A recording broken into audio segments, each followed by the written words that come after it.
Bonsoir. La Yougoslavie a 6 républiques, 5 nations, 4 langues, 3 religions, 2 alphabets, mais un seul parti. Ainsi décrivait sa bien-aimée Yougoslavie le grand maréchal Tito. Alors aujourd'hui on attaque fort, on attaque sur la Yougoslavie, un sujet qui est a priori central pour comprendre la géopolitique en Europe, surtout avec ce conflit que l'on voit en Ukraine. Et je tiens à vous remercier pour cette première.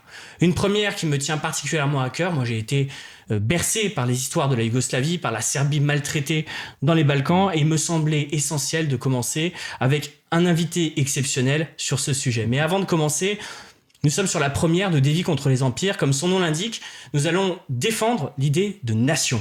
Les empires sont des formes dépassées, et il faut revenir à l'État-nation, et c'est ce à quoi on va tenter de s'employer dans cette émission et dans les suivantes, si Dieu le veut. Nous allons donc aujourd'hui parler de la Yougoslavie, parce qu'il s'agit de parler de multipolarité.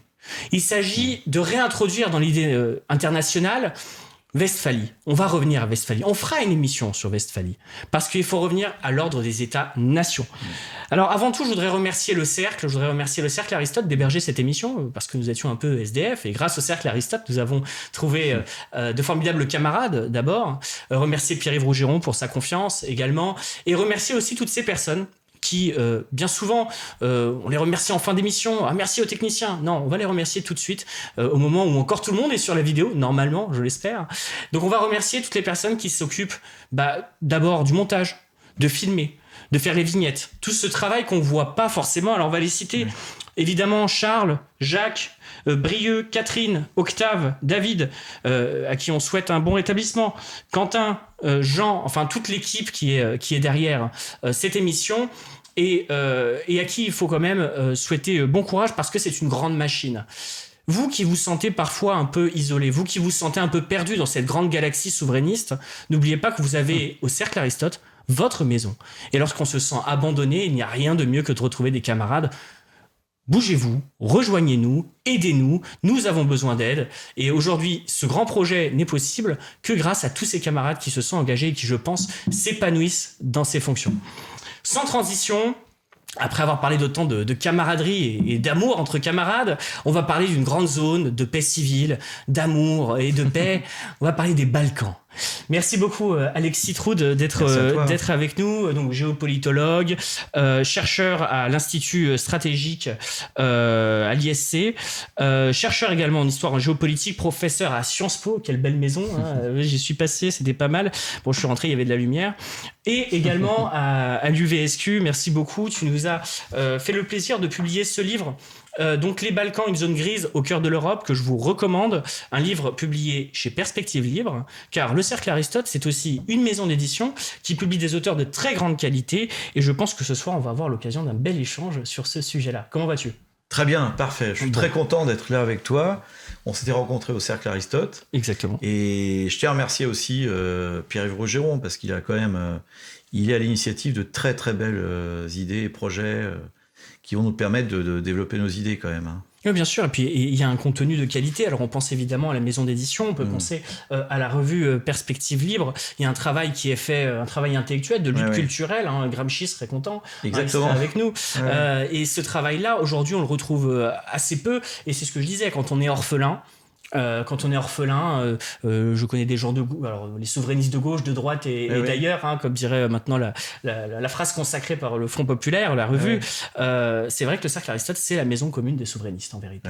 C'est là où on se retrouve, et il y a des gens qui viennent du socialisme, il y a des gens qui viennent de la droite classique, ou même parfois quelques royalistes qui se baladent, qu'on rattrape comme ça, revient par ici, toi.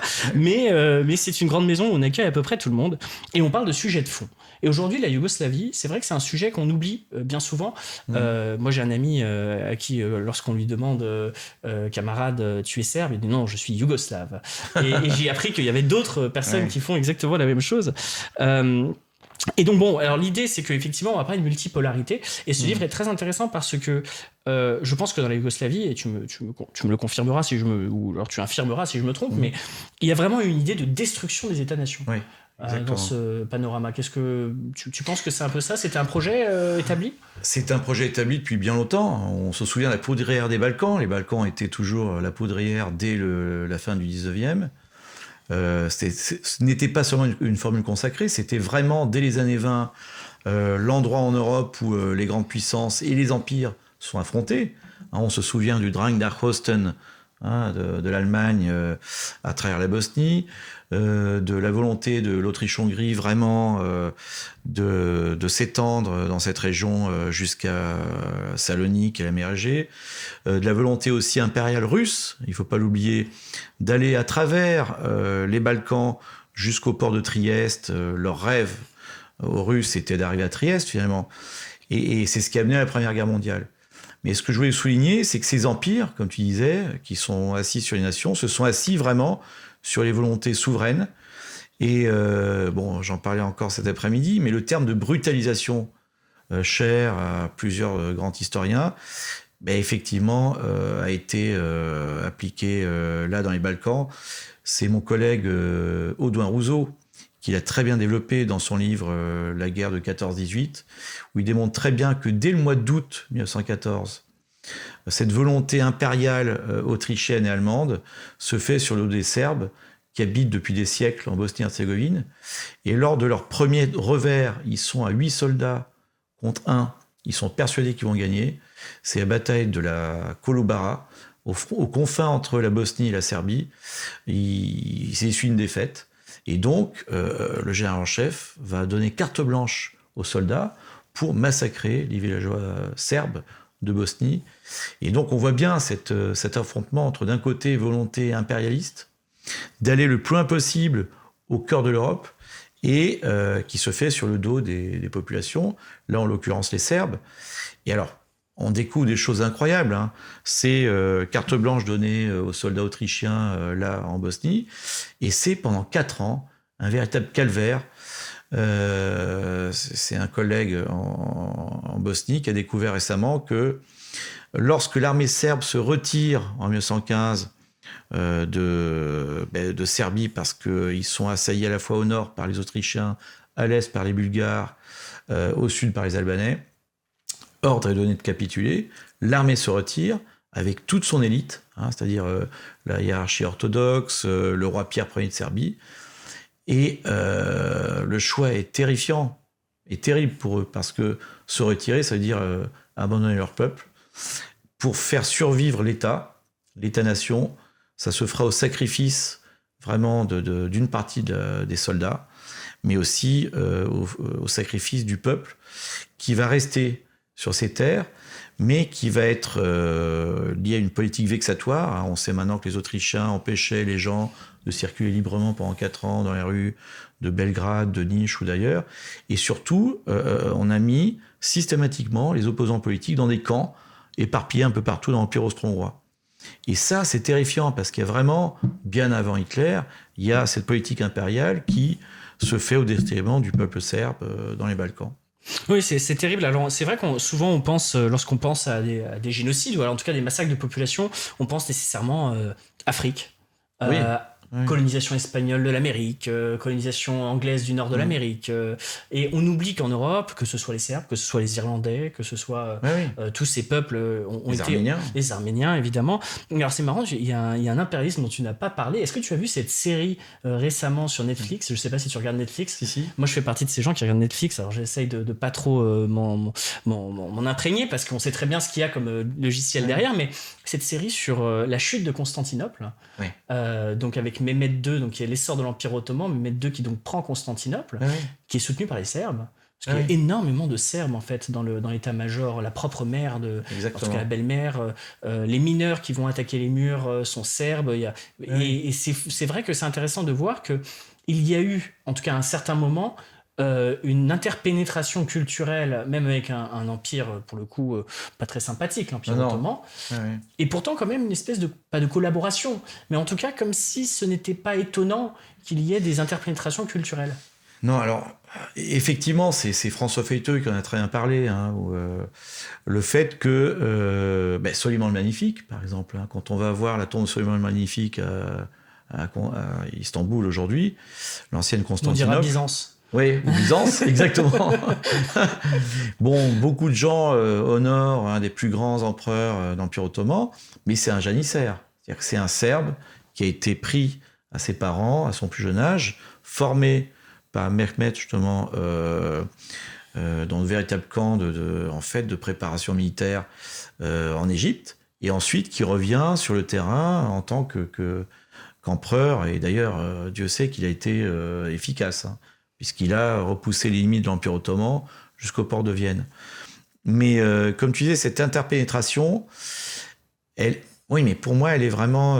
il faut faire attention parce qu'elle amène à une surinterprétation. C'est-à-dire, il y a une bigarrure ethnique qui est restée très forte aujourd'hui. Ça a amené aussi à c'est vrai, dans tout l'espace balkanique, à une sorte de pouvoir politique très morcelé, on l'a vu durant les guerres, hein, très régionalisé. Hein, les fameux pachalouks qui commandaient les vilayettes. Mais en même temps, il ne faut pas oublier que ça a amené à une soumission nationale. Et les nations serbes, bulgares, roumaines ou autres ont été soumises quand même à cet empire. Dans la série, il y a la deuxième saison qui parle de la guerre entre Mehmet et les Valaques, le fameux Dracula. Qui résistera comme il peut, le pauvre. Dracula l'empaleur, un type fort sympathique au demeurant. C'est vrai que quand on regarde la série, vraiment on regarde la série, au début on se dit allez Dracula, et puis moi à la fin je me dis quand même, Mehmet ça a l'air plus civilisé quand même en face. C'est étonnant. Alors je sais pas si c'est Netflix qui romance tout ça, je pense un peu. Hein. Parce qu'il y a toujours cette volonté un peu d'humilier ce qu'il y a de chrétien, hein, les Lucifer et compagnie qu'on trouve sur Netflix, une volonté d'humilier ce qui est chrétien, et je pense qu'il faut faire un tout petit peu attention. Enfin, ça nous mène un petit peu à un thème que je voulais aborder un peu plus tard, mais tu as parlé de Pierre Ier de Serbie. Un homme qui a sa statue d'ailleurs je crois près de la place Dauphine à Paris. Exactement. Qui a une rue d'ailleurs qui est, on me disait tout à l'heure, perpendiculaire aux Champs-Élysées, je crois. Bien sûr, la rue Pierre Ier de Serbie qui est qui traverse quasiment les Champs-Élysées. Hein. Et qui s'est engagé dans la Légion étrangère durant la Première Guerre mondiale, si j'ai bien compris, pour soutenir en fait l'effort français. C'est la vraie francophonie, en fait, francophilie plutôt. Exactement, francophilie. Pierre Ier de Serbie est vraiment le modèle de cet amour que vouent les Serbes à la France. Et les Français ils lui ont à plusieurs reprises retourné cet amour. Pierre Ier de Serbie, il fait ses études à Saint-Cyr dans les années 1870. En 1875, lorsqu'il y a la première guerre balkanique, c'est-à-dire les premiers vrais soulèvements généralisés, parce qu'il y a eu le premier soulèvement serbe au début du siècle, mais en tout cas le premier soulèvement généralisé des Serbes, Bulgares, Grecs et Roumains contre l'Empire ottoman, il en fait partie. Il part comme, alors qu'il est d'ascendance royale, il part comme simple volontaire. On lui reconnaît des faits héroïques. Hein. Il a traversé à la nage le Danube en pleine nuit pour pouvoir rejoindre les troupes alliées. Et ensuite, il monte les échelons au sein de l'armée serbe. Il va avoir des liens très forts à la fin du 19e avec la France. C'est la fameuse dynastie des Karađorđević.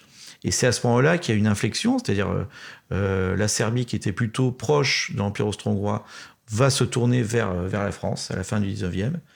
Et Pierre Ier va ensuite être celui qui, à la tête du pays, en tant que roi, va mener non seulement à la modernisation de la Serbie, au début du XXe siècle, les groupes Lafarge, Ferdinand de Lesseps aussi,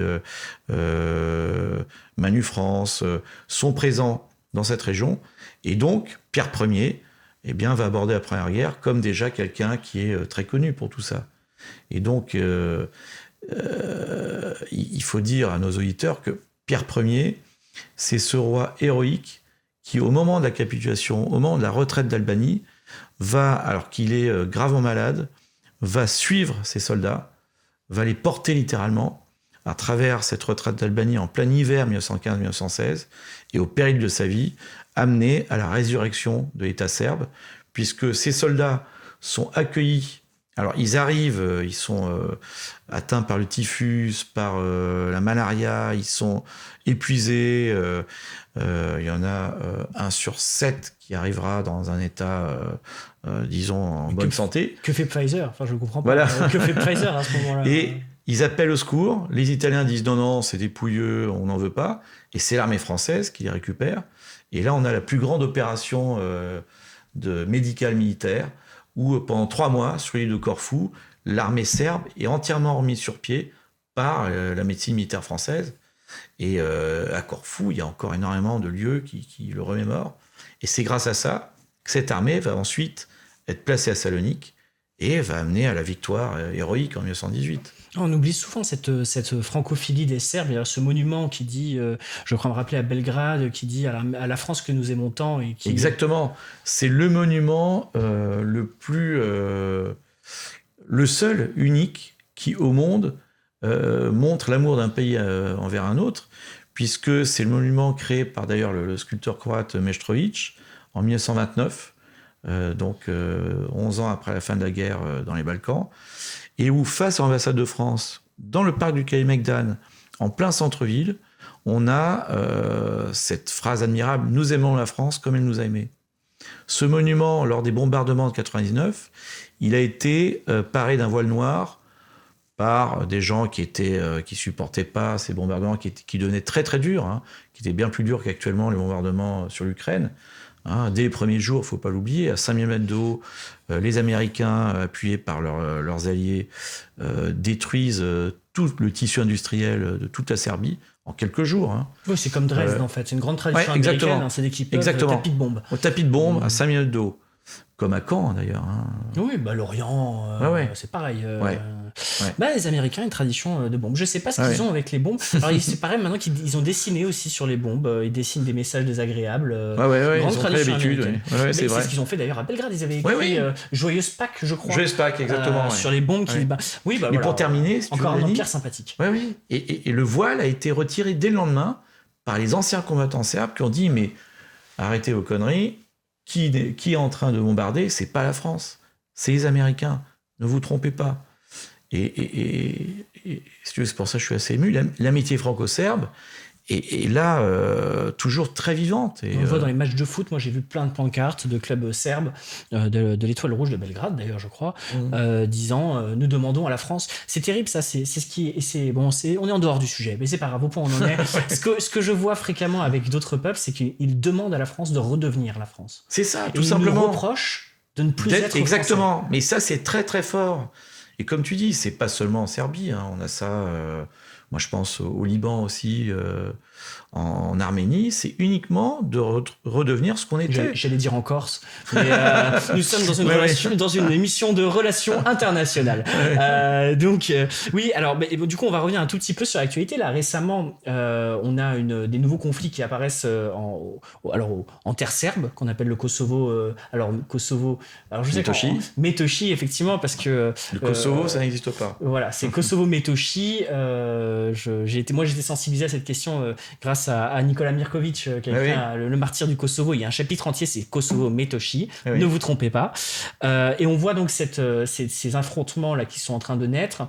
Alors sur un sujet qui paraît très annexe, qui est la question des plaques d'immatriculation serbes interdites par l'État, le pseudo-État kosovar, et qui amène donc les Serbes du Kosovo à se rebeller. Est-ce que tu as vu un peu de... Alors justement, mais j'en reviens. Moi, j'étais il y a 2 mois et j'ai vu cette politique vexatoire où on empêche les Serbes d'avoir leur plaque minéralogique, où j'ai logé chez un aubergiste qui s'appelle Srdjan, qui est très connu. Il nous a logés dans une auberge qui existe depuis le XIIIe siècle, parce qu'il produit du vin qui était produit dès le XIIIe siècle à Velika Hoća, le vin qui était servi à la table du roi de Serbie, des Nemanić, à Prizren. Or, Prizren, il n'y a plus aucun Serbe, hein, merci l'OTAN. Hein, l'OTAN a bien pris soin de garder, de mettre en sécurité les Albanais, mais n'a pas sourcillé quand les Serbes étaient obligés de partir, hein, de s'exiler. Et 2 semaines après cette histoire des plaques minéralogiques, la police du pseudo-État du Kosovo, comme tu le dis, a pris un malin plaisir a débarqué chez cet aubergiste et a vidé ses 40 000 litres de vin, au prétexte qu'il n'avait pas signé tel papier. Bon. Donc il y a une politique vexatoire, mais permanente. Mais si tu veux, ça n'empêche pas les Serbes d'être présents sur leur terre, parce que dans ce même village, Velika Hoxha, les jeunes nous avaient donné des maillots avec « Nous sommes nés ici, nous y restons ». Et ça, c'est très important, parce qu'ils ont très bien compris que c'est pas en quittant leur territoire qu'ils pourraient le défendre. Mais il faut comprendre qu'ils sont dans une vexation permanente. 3 semaines après, là, donc il y a une semaine, 2 jeunes garçons ont été attaqués encore dans un café par des voyous quoi, liés à l'UÇK. Et donc, c'est une politique de vexation permanente qui amène beaucoup de Serbes à se dire « Mais qu'est-ce qu'on va faire ? La résolution 1244 nous donne le droit, depuis 1999, d'appeler à l'aide l'armée dite yougoslave, plus de 1000 hommes. Le président serbe, pour des tas de raisons, ne veut pas l'amener, mais il a tout à fait le droit, d'après la résolution 1244. Et les Serbes m'ont dit clairement sur place, si on a à nouveau de nouvelles tensions, mais là, cette fois-là, on partira. Donc on est vraiment sur un moment clé. Les Kosovars organisent la remigration massive des Serbes de leur propre terre. Alors, tu as cité l'UÇK, donc cette milice en vérité mafieuse que les États-Unis d'Amérique, il faut quand même se dire quelque chose, c'est que les États-Unis d'Amérique ont mis au pouvoir des mafieux qu'ils avaient eux-mêmes nommés terroristes. Oui, exactement, et qui trafiquent des organes de Serbes, accessoirement, d'enfants parfois. Il faut quand même s'imaginer que ça, c'est à 3 heures de Paris. En vol, en avion, 3 heures, peut-être 2h30, 3 heures. 2h30 de Paris, nous avons un groupe terroriste qui dirige un État, qui en plus envoie quelques djihadistes en vacances en Syrie. Ah ben c'est la densité de djihadistes la plus forte en Europe. Ah, plus que la Belgique ? Ah oui, largement. C'est étonnant, ça, ils sont forts, les Belges quand même, ils ont un sacré score. Mais là, il y a des camps d'entraînement d'ISIS. En Belgique aussi, ça s'appelle Molenbeek. Voilà. Mais là, de véritables camps d'entraînement, aux confins du Kosovo. Il y a des clans mafieux qui amènent... alors j'ai un chapitre entier qui prépare trafic de drogue, trafic d'armes et trafic de femmes, surtout, qui est terrifiant. Un marché d'esclaves. Un marché d'esclaves, comme en Libye, moderne. C'est-à-dire qu'en fait, exactement. À chaque fois où passe l'armée pseudo-occidentale, moi j'aime pas trop l'idée d'Occident, américaine. Il y a systématiquement derrière un marché d'esclaves. Bien sûr. On revient systématiquement au Moyen-Âge. Au Moyen-Âge, exactement, c'est le retour en arrière, Mais pour revenir, si tu veux, sur ce Kosovo Metochi, pourquoi Metochi ? C'est le terme grec de Metochion, terre d'église. Et là encore, il n'y a pas une pierre qui est albanaise. Le Kosovo Metochi, c'est non seulement le cœur de l'État serbe, comme pour nous la Loire, parce que l'État serbe, entre le Xe et le XIIIe siècle, est né là, en Metochi. Avec des villes médiévales. Il y a une célèbre bataille aussi. Du Kosovo-Polyé. Kosovo-Polyé, c'est ça. Et l'État serbe est né là. Et après, c'est comme l'État russe qui est né autour de la Rousse de Kiev, eh bien, au gré de l'histoire, il a dû se déplacer. Mais il est né là. Et donc, c'est comme si nous, on abandonnait les châteaux de la Loire. C'est inacceptable. Et si tu veux, quand on est sur place, d'un côté, on voit, il n'y a pas une pierre, même la toponymie est entièrement slave, européenne. Les Albanais ont nommé l'UÇK, ont pris le malin plaisir à changer les noms, mais Mališevo, Mališeva, Vučetrin, Vučetrin. C'est-à-dire, même ça, ils ne l'ont pas. Mais ça existe vraiment, les Albanais oui. C'est pas simplement des Serbes convertis à l'islam. Non, les Albanais, ça existe, oui, bien sûr. C'est véritablement une population... Mais si tu veux, les Albanais du Kosovo, c'est Enver Hoxha, le dirigeant communiste, qui fait un comme Tito dans les années 60. Le communisme dure quand même. Ah oui, c'était... c'est pas Pierre Laurent. Non. C'est plus solide. Et qui a pris un malin plaisir dès qu'il a rencontré des problèmes de chômage, qui les a incités, qui les a poussés à sortir d'Albanie et à s'installer dans les plaines du Kosovo Metochi. Et tout a commencé là, juste après la Seconde Guerre mondiale, où jusqu'à la Seconde Guerre, on avait un cadastre entièrement serbe, des villes qui étaient dirigées par une élite serbe, et ça s'inverse dans les années 50. Nikola Mirković en a parlé, mais aussi Dušan Bataković, beaucoup d'historiens l'ont démontré. Et Et là, il y a inversion. Sauf que ce qui est intéressant, on est en 2023, le cadastre reste encore majoritairement serbe. Ils sont que 100 000, mais c'est des propriétaires terriens, c'est des éleveurs, des agriculteurs. Et les Albanais, le dernier recensement remonte à 1991. Et donc, la fameuse fable, ils sont 1 900 000, les Serbes sont 100 000, laissez-les faire ce qu'ils veulent. Ben non, parce que les Albanais, ils sont happés par l'Union européenne et ils remontent s'installer en Autriche, en Allemagne. Et à la louche, ils sont au moins 300 à 400 000 à être partis de ce territoire-là. Donc, ils ne sont pas 1 900 000, ils sont 1 500 000. Et là, ça devient intéressant parce que les Serbes, eux, ont une natalité de plus en plus forte. Ils sont très, très, très proches de leur tradition, de leur famille, et donc ils donneront jamais leur territoire, alors que les Albanais, eux, quittent massivement la région. Oh, mais qui s'installe en Allemagne. Hein. Ouais. Moi, j'aime tellement l'Allemagne que je préfère quand il y en a deux. Hein. Tu vois cette phrase je sais plus de qui elle est, cette phrase. Chevènement l'avait reprise. C'était Chevènement, et je me demande si elle n'était pas de l'entourage de Mitterrand. Mais je me rappelle plus très bien. Si quelqu'un s'en rappelle dans les questions, ça pourrait être intéressant. Petite question, alors si on revient un petit peu historiquement. Donc on a Pierre Ier de Serbie qui devient roi des Serbes. Son fils, je crois, Alexandre Ier, puis ensuite Alexandre II.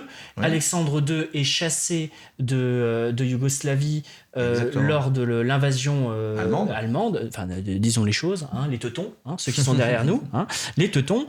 Les Teutons arrivent là-bas, derrière libération, le peuple serbe se libère lui-même, le peuple yougoslave se libère lui-même, ce qui est d'ailleurs une grande réussite. Hein, c'est l'un des rares peuples, je crois que le seul d'Europe. Le seul. Sauf les Corses. Les Corses se sont libérés également eux-mêmes. Exactement. Mais les Yougoslaves se libèrent d'eux-mêmes et donc évitent du coup la soumission à un autre maréchal qui est le maréchal Staline.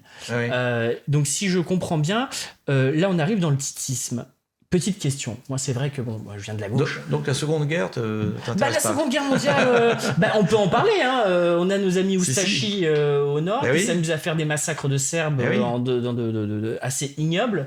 Parlons-en. On peut voir dans le film Dara de Jasenovac. Oui, et d'ailleurs les Croates, c'est très drôle parce que durant la Seconde Guerre mondiale, ils sont déjà très pro-allemands, mais c'est marrant parce que durant les affrontements des années 90, ils sont aussi très pro-allemands. Ils sont soutenus par l'Allemagne de A à Z. J'étais à l'aéroport de Zagreb la semaine dernière, je revenais de la République serbe de Bosnie, où il y avait la grande fête nationale des Serbes de Bosnie. C'était admirable d'ailleurs. Et les Croates ont vraiment un complexe par rapport à ça. Ils font comme ce qu'avait fait Staline avec les Biélorusses, tu sais, créer une langue, pour diviser évidemment, mais on regroupe un groupe de linguistes et puis on crée une nouvelle langue, le biélorusse, dans les années 20. Et ça a marché, puisque la Biélorussie est maintenant séparée. Les Croates ont eu cette logique-là depuis les années 90. Et moi, le chauffeur, on a rigolé, parce que qu'est-ce qu'on voit? Airport, Franjo Tudjman, donc Tudjman qui était le grand héros croate des années 90, et à droite, littéralement, en fait c'est une traduction de l'allemand, littérale, le port aérien, Zračna luka. Ce qui ne veut rien dire. Donc, on blaguait, on imaginait des bateaux volants, mais à quel point c'est ridicule. Hélicoptère, ah non, on va pas dire hélicoptère, on va dire l'hélice qui tourne. C'est à la fois, comme tu dis, lié à l'Allemagne, et vraiment, c'est cet atavisme, il faut coller à tout ce qui est allemand, donc Flughafen, l'aérodrome, mais en même temps, se démarquer des Serbes. Parce que ça les démange à chaque fois. Alors, on me souffle dans l'oreillette que la citation sur j'aime tellement l'Allemagne que je préfère quand il y en a deux, c'est une citation de François Mauriac. Ah oui, bien plus ancienne. Oui, un peu plus ancienne. Ah oui. Là, au moment où Mitterrand était très proche de Mauriac. De Mauriac. Oui, de Mauriac. Du courant royaliste. C'est très, très intéressant. Revenons à notre Seconde Guerre mondiale. Alors c'est vrai que moi, j'ai la Seconde Guerre mondiale, il y a énormément de choses à dire, et moi j'aimerais bien qu'on aille sur les années 90, revenir là-dessus. Si tu veux bien, on attaque sur le titisme. D'accord. La Yougoslavie, in fine, après le titisme, est l'un des pays les plus développés de la région. C'est le pays le plus développé des Balkans, puisque dans les années 80-90, les Roumains, les Bulgares venaient en Yougoslavie. Acheter des vêtements, c'est le pays le plus développé. Le titisme est l'un des seuls régimes dans lequel il y a vraiment eu un suivi en fait, des 30 Glorieuses. Ils ont exactement la même période de croissance que nous en Europe occidentale, et c'est un système économique qui en soi, est pas mauvais par rapport à ce qu'il y a dans la région. Meilleur que les autres, mais... Meilleur que le soviétisme, en tout cas. Meilleur que le soviétisme, certes. Mais n'oublions pas que dès les années 60, Tito, justement, comme Enver Hoxha, ouvre les frontières, début du chômage, et c'est les premières migrations en France, en Allemagne. Ces gens qu'on va chercher en Serbie ou en Bosnie profonde, qui vont s'installer à Epon, à Schiltigheim, etc. Et qui travaillent dans les usines automobiles. Il y a un très bon livre là-dessus de Linhart sur et sur une équipe de Yougoslaves qui rentre à l'usine. C'est très intéressant. D'accord, donc moyennement réussite en fait parce qu'il a ouvert la vanne. Oui, parce qu'il a ouvert la vanne et puis l'autogestion n'a pas vraiment réussi. Ce rêve cher à Michel Rocard n'a pas tout à fait réussi parce que... Comparer Tito à Michel Rocard. Les chrétiens de gauche. Quelle horreur. C'est pas du même acabit. Ah ouais, c'est pas le PSU quoi. Hein, si tu veux, Tito. Non mais si tu veux, il se passait des choses quand même graves bien avant. Dans les années 50, en 53, il y a une mission du PS. Et il faudrait que je retrouve, mais est-ce que Rocard en fait partie ? En tout cas, du Parti Socialiste, l'ancien SFIO, à Goliotok. Et Tito joue un jeu admirable. Il va les bluffer complètement. Il faut revenir donc à 47. 47, c'est le nom de Tito à Staline. Il veut, lui, construire un communisme national, finalement, contre l'international communiste, représenté par Staline. Sauf que le gros problème, les 3/4 des communistes yougoslaves, ils sont internationalistes. Les communistes monténégrins, serbes, croates, bosniaques, ils ne sont pas battus pour Tito, ils sont battus pour le communisme. Et donc, qu'est-ce qu'il fait ? Il va les casser, les briser, en les envoyant, pieds et poings liés, au petit matin, parce que j'ai fait un documentaire avec un Italien sur ce thème-là, et les envoyer dans des wagons plombés. Grande tradition communiste. Ouais, voilà. Les wagons plombés, grande tradition communiste. Alors, justement, arriver sur la côte adriatique, on les met sur des bateaux et on jette des pierres dans l'eau pour leur faire peur leur faire penser que leurs camarades vont être... Ils arrivent de l'autre côté sur l'île nue, Goliotok, et là, à leur grande surprise, on leur débande les yeux et ils voient le Stroj. C'est à la fois ce qu'avait fait Staline dans le goulag, c'est-à-dire double rangée de personnes qui vont les battre, les invectiver. Mais dans le Stroj, qu'est-ce qu'ils voient ? D'anciens gardiens du camp. C'est-à-dire qu'en tant que résistants communistes, c'est la deuxième fois qu'ils payent. Ils s'étaient battus contre les nazis, et là, 10 ans plus tard, chez eux, il y a encore des gardiens du camp. Alors, il y a des Oustachis, mais pas seulement. Il y a beaucoup d'anciens vrais collaborateurs, de Nedic, de Pavelic, etc. Et donc, c'est terrible. Et moi, j'ai eu la grande chance de connaître, juste pour que les auditeurs comprennent la complexité de l'histoire yougoslave, c'est Vlade Dapčević. Vlade Dapčević, je l'ai vu, moi, en 93, à Bruxelles. C'était un monsieur dur comme le roc. On voyait le visage complètement tuméfié par le temps et par ce qui lui était arrivé. Et il me reçoit en me donnant le petit livre du Parti communiste yougoslave en exil. Et il m'explique. Quand on m'a libéré du camp, alors le camp très vite, le camp sur l'île nue, c'est un camp à la vietnamienne. C'est le premier camp à la vietnamienne sur le sol européen. Pendant 8 ans, pour casser l'élite communiste, mais anti-titiste, communiste internationaliste, technique de la brouette. Tu tiens ton camarade, et puis pendant une journée en plein cagnard, on va construire une maison en pierre. Et le lendemain, le contraire. C'est ton camarade qui te tient, mais on va défaire la maison. Montrer que tu es un parasite. Donc les casser moralement. Le soir, il y a le grand conseil où on dit... Je prends note parce qu'on a Manuel Valls qui ne sait pas trop quoi faire ces derniers temps. C'est pas mal. Non, mais ça fait... Non, mais ça vous permet de comprendre. C'est incroyable. Or, Dapčević, au bout de 8 ans de ce traitement incroyable, le gardien lui dit, bon, on ferme le camp, mais si ça n'en est qu'à moi, je garderai encore pendant plusieurs années, pour te dire un peu le genre de personnage. Il quitte le camp, il revient à Belgrade, il dit, bon, le communisme, c'est déjà fini. La Yougoslavie, c'est un pays libéral, c'est foutu. Je vais aller dans des pays vraiment plus communistes. Il va en Albanie.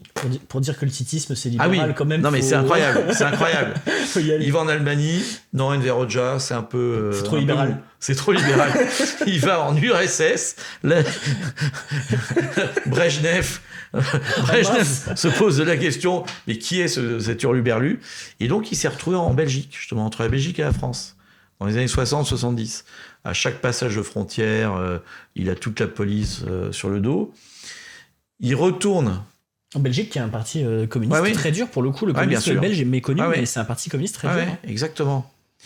Et il retourne à l'invitation d'un camarade en 73-74 à Bucarest, et là il est attrapé par l'UDBA, qui faisait la pluie et le beau temps, l'UDBA qui était la police politique yougoslave. D'ailleurs, je me demande comment l'UDBA n'a rien fait pour Milosevic ou pour l'autre. L'UDBA était capable, dans les années 60-70, en plein Paris, d'éliminer tout opposant, qu'il soit Ustashi, qu'il soit libéral serbe, qu'il soit... Or, l'UDBA, c'est étonnant. En tout cas, l'UDBA, dans les années 70, le récupère, et le mec, 16 ans en prison. Et donc, c'est cet homme-là qui a été libéré par celle qui deviendra sa femme, après une campagne énorme, internationale, et qui, encore en 93, quand je l'ai vu, disait, ben voilà, la Yougoslavie communiste est morte dans les années 50, il faut la recréer.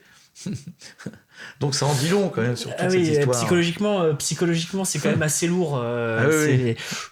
Là, le communisme fait quand même des dommages neuronaux assez terribles pour le coup. Bon, donc du coup, on arrive dans la période du titisme. Alors bon, je voulais parler d'un petit sujet. Est-ce qu'il y a vraiment eu des déplacements de population ? Ça, c'est un sujet, souvent, on dit Tito a fait des déplacements massifs de population. Alors, malheureusement, il faut être vraiment assez clair. Non, il y a eu des déplacements de population, mais bien avant, tout le XXe siècle. Mais volontaire ou pas ? Parce qu'on dit que Tito, le Croate, voulait nécessairement mélanger les peuples de telle manière à éviter... Oui, non, c'est un peu plus compliqué. Bon, dans les années... en fait, jusqu'à 1914, pour prendre la question albanaise... les Albanais, appuyés par les spahis turcs, ont commencé des exactions contre les Serbes et il y a des déplacements de population serbe. Quand est créée la Yougoslavie monarchiste dans les années 30, retour du balancier, la monarchie yougoslave va organiser des déplacements de population contre les Albanais. Il y a une remigration organisée du Kosovo Metochi. Fin de Seconde Guerre mondiale, Tito, qu'est-ce qu'il fait ? Il va diviser pour mieux régner.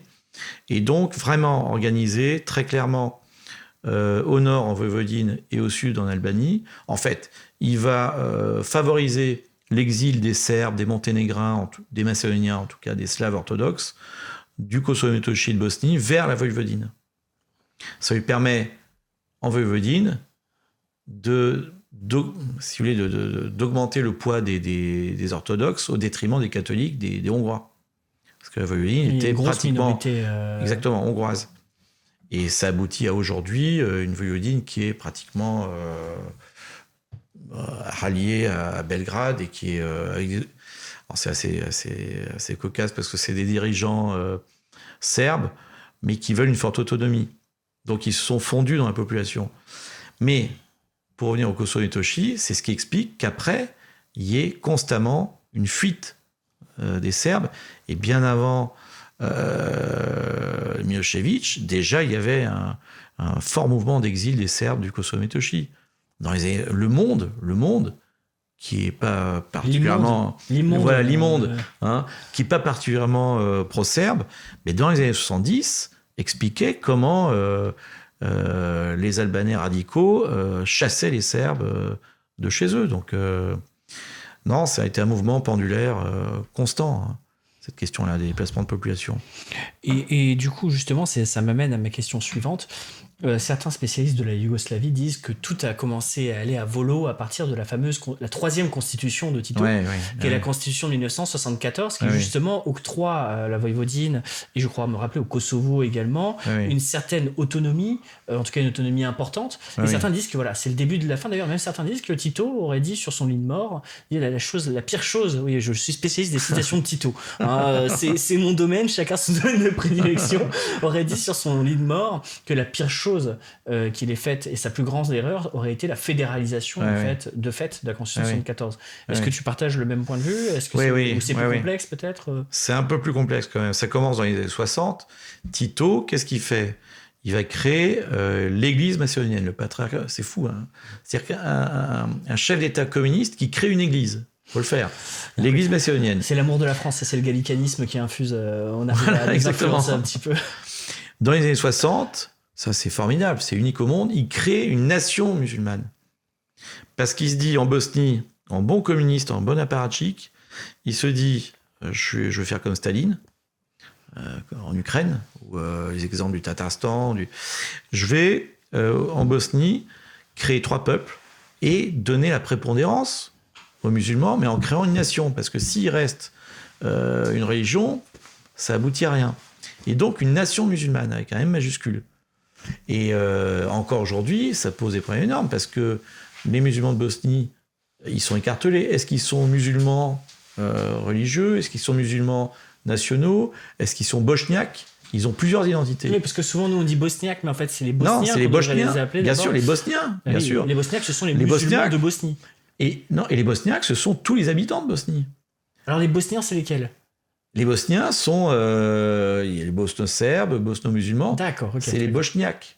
D'accord. Puisque c'est un terme créé par Adi Sulfi Karpadžić bien avant la Première Guerre, d'identité bosno-musulmane, les bosniaques. Et voilà. Donc, et tout ça est lié à Tito dès les années 60. Et dès les années 60, au Kosovo et Metochi, les mouvements albanais, alors c'est étonnant parce que c'est des mouvements maoïstes, plutôt vraiment d'extrême gauche, voient un peu l'opportunité s'ouvrir devant eux, parce qu'à Belgrade, il y a un mouvement libéral très fort, à Zagreb aussi, et donc dans ces mouvements politiques qui sont en train de naître, eh bien, il y a une ouverture, c'est demander une république pour le Kosovo, ce qui n'était pas dans le statut de la Constitution de 1945. Et c'est pour ça que Tito, pensant les amadouer, dans la Constitution de 1974, crée en Serbie même la possibilité, au nord en Voïvodine et au sud au Kosovo et Metochi, de donner une république. Mais ce qui est incroyable, c'est une catastrophe, parce que république, au même titre que des nations historiques comme la Croatie ou la Serbie, des régions quand même comme le Monténégro, qui était jusque-là quand même, qui avait une histoire quand même à part entière. Et donc c'est une catastrophe, parce qu'à partir de ce moment-là, c'est le début de la fin. C'est le fameux film de Kototamov Peva, qui chante là-bas, qui est admirable. Je ne sais pas si tu as vu. Non, malheureusement, non. Ah, c'est le film qu'il faut que tu ailles voir dès ce soir. Je pense que c'est ce que tu feras. Parce que c'est à travers l'histoire d'un... Ah, c'est admirable. C'est un petit bus qui part, on ne sait pas d'où. Alors, les auditeurs comprendront tout de suite. Hein. Rentre un monsieur, un chasseur, à la redingote verte, image du Slovène. Rentre après un chanteur à l'italienne et sa fiancée. Bon, l'image du Serbe, etc., etc. Et il monte comme ça, ça dure une journée, et arrivé à Belgrade, la guerre éclate. Et en fait, c'est un film prémonitoire.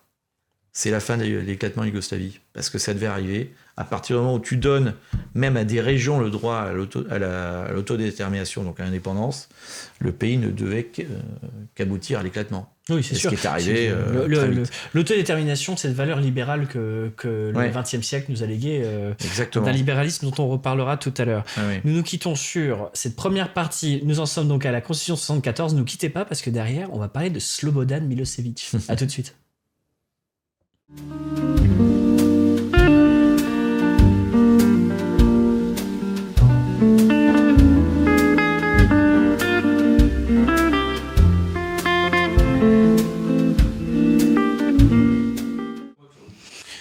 On s'est quitté sur la Constitution 74 de Slobodan Milosevic, j'allais dire. Ah non, on va aller sur le sujet de Slobodan Milosevic, donc la Constitution 74 de Tito. On va sur le sujet de Slobodan Milosevic. Alors, on va sauter quelques années. Dans les années 90, on attaque avec la sécession de plusieurs États. On commence par la Slovénie, évidemment. Derrière, la Bosnie, la République de Macédoine. Et alors d'abord la Croatie, c'est vrai. Oui, Slovénie, Croatie, Bosnie, Macédoine, dans cet ordre-là. Ouais. Et on arrive donc à la République fédérale de Yougoslavie, donc dirigée par un homme qui est donc Slobodan Milosevic, dont on a dit beaucoup de choses vraies et beaucoup de choses fausses également. On est dans une république un peu particulière parce que Slobodan Milosevic, c'est quand même un banquier. Exactement. Secrétaire général du Parti communiste yougoslave. Très proche. Et puis, la question qu'on peut se poser, nationaliste, mais en même temps très proche des Américains. C'est notre Jean Monnet à nous, en fait. parce que plus on creuse, mais plus vraiment on creuse, et plus on se rend compte que... et c'est ça qui est un peu incompréhensible. Il était très proche de certains cercles américains, une partie de sa diplomatie aussi. Par exemple, mon collègue Dusan Batakovic, avec qui j'ai eu vraiment l'honneur de travailler pendant des années, même lui, il était sans cesse aux États-Unis. Donc c'est quand même étonnant qu'il ait fait autant d'erreurs et géopolitiques.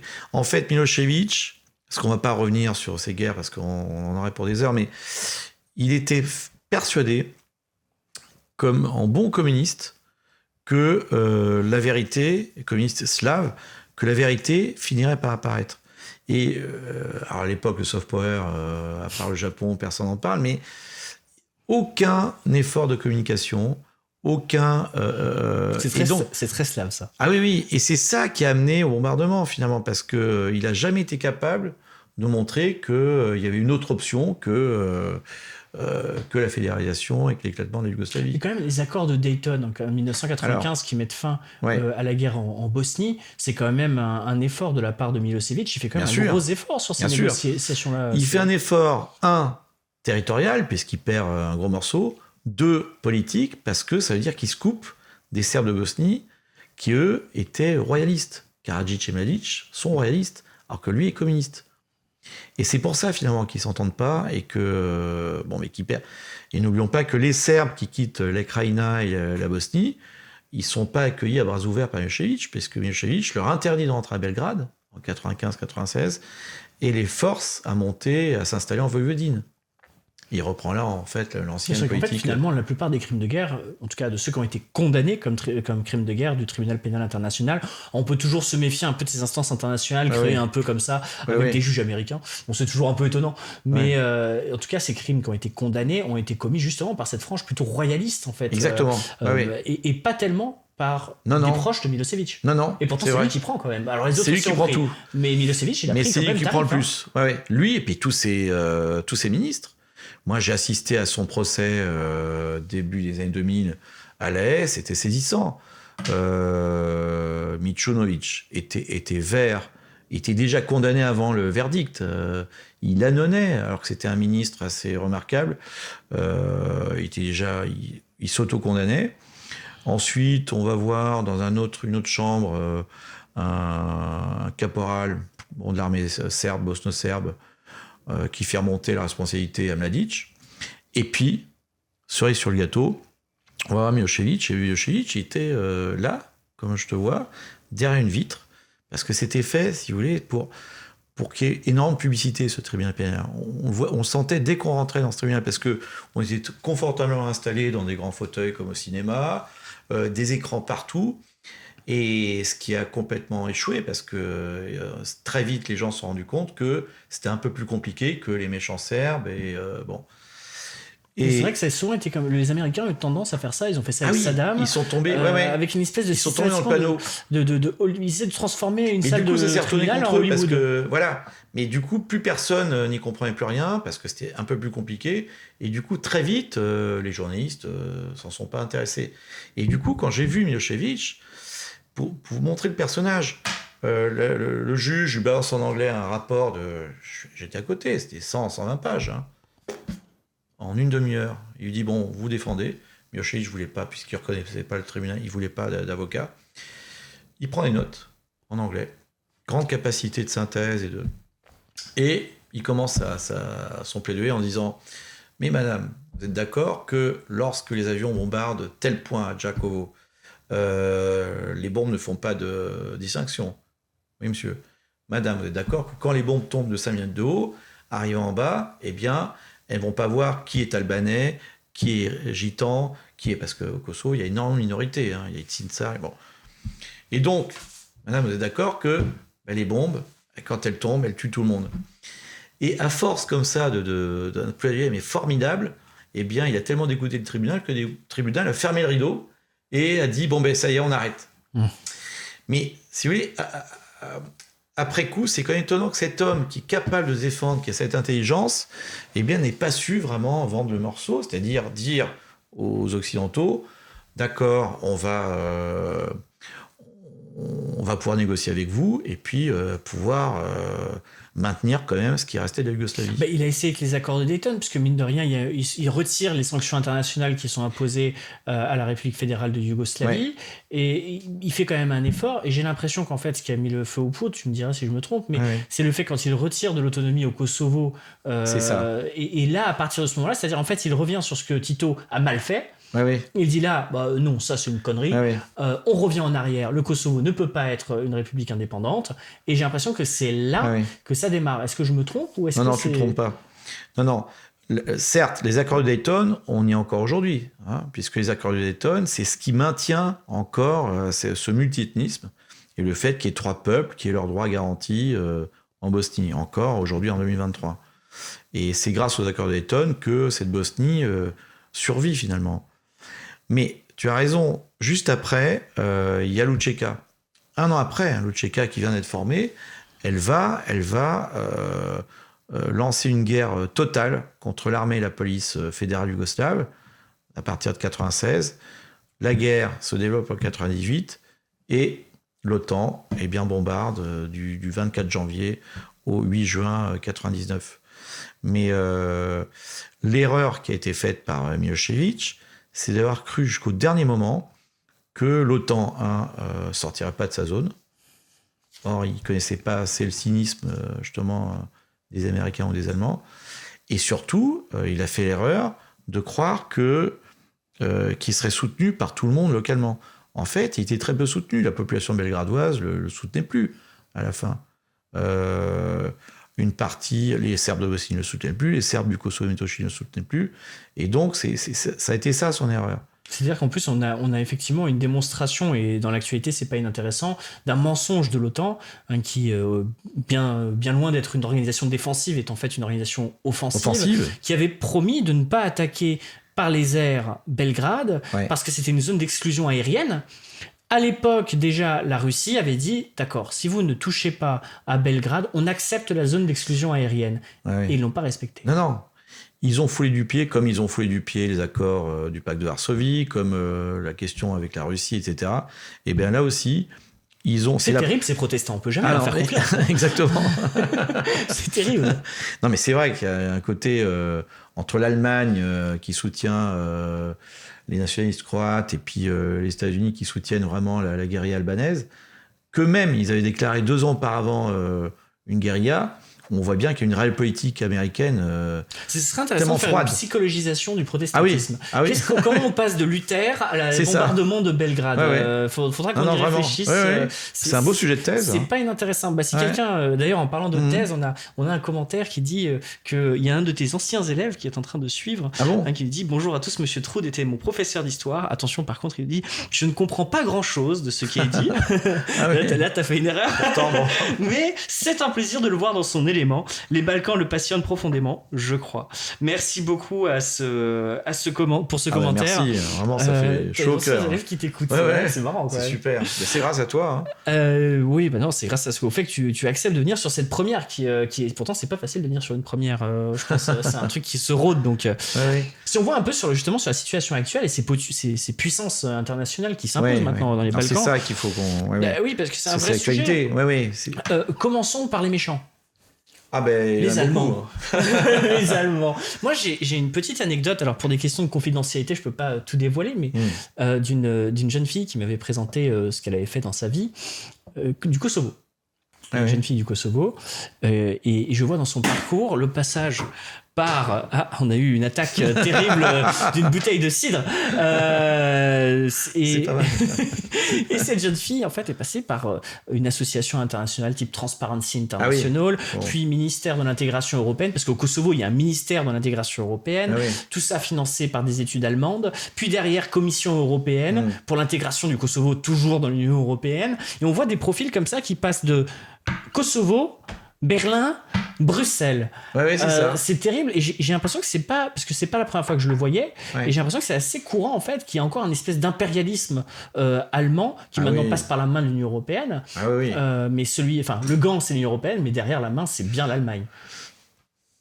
Lors d'une des premières missions que j'ai organisées au Kosovo Netoshi, c'était début des années 2010, avec 2 députés, dont je ne citerai pas le nom, parce que pour eux... Sans doute brillants au demeurant, voilà, ou au demeuré, je ne sais pas. Et voilà. Les Allemands, les forces de l'OTAN de l'Allemagne, non seulement c'était la première fois depuis 1945, et contrairement à ce que permet la constitution allemande, ils ont pu avoir une force offensive, alors que normalement ils n'ont pas le droit. Les Allemands, en plus, occupaient les zones, mais vraiment au kilomètre près, les zones qu'ils occupaient en 1944, encore. Donc c'est une sorte de revanche pour eux. Ça leur rappelait des souvenirs. Et le lendemain d'une attaque, encore de Uceka contre des Serbes au nord du Kosovo, les Allemands nous arrêtent et nous foutent une amende parce qu'on n'a pas la ceinture. Ils t'ont dit Auschwitz-Papier, voilà, exactement. ne vous Mais inquiétez pas, c'est la police française. Incroyable, incroyable. Mais vraiment, hein. Voilà les Allemands, leur mentalité. Bon, à côté de ça, ils ont tout gagné. Quand on va dans les hôtels à Sarajevo, à Zagreb ou à Belgrade, pendant que madame fait ses courses, monsieur fait les affaires. Les Allemands, pendant les bombardements, comme les Espagnols d'ailleurs, n'ont pas mélangé la politique et la culture.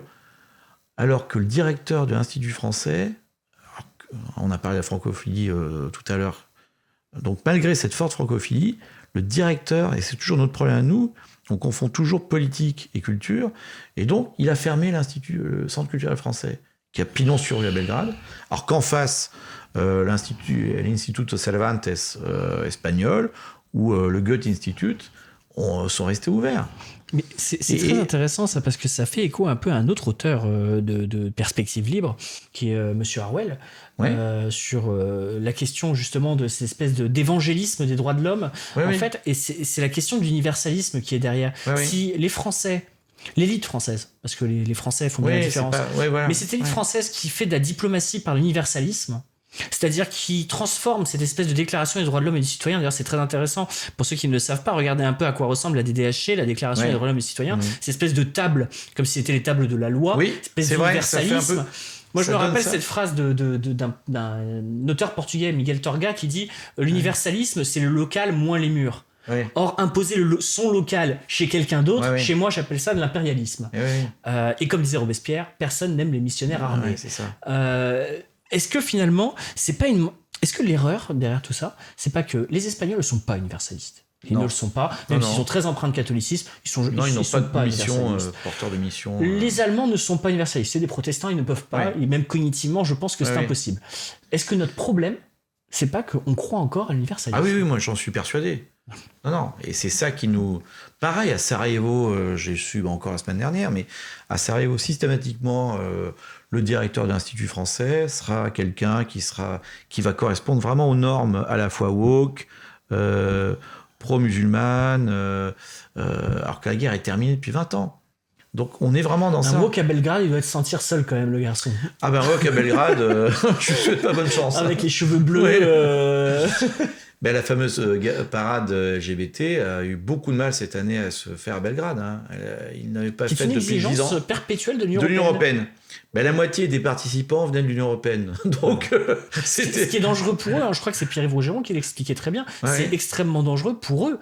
Parce que, de fait, qui est-ce qu'on envoie au casse-pipe dans les pays, que ce soit du Caucase ou dans les Balkans, c'est ces manifestants-là. Et pour eux, c'est extrêmement dangereux. Bien sûr. Et ça ne correspond pas aux mœurs slaves. Non, mais ce qu'il faut dire, c'est que il y avait quoi ? Il y avait peut-être une centaine pour une centaine de manifestants, dont la moitié venaient des pays de l'Union européenne, étaient en fait des militants. Vous aviez 6000 policiers.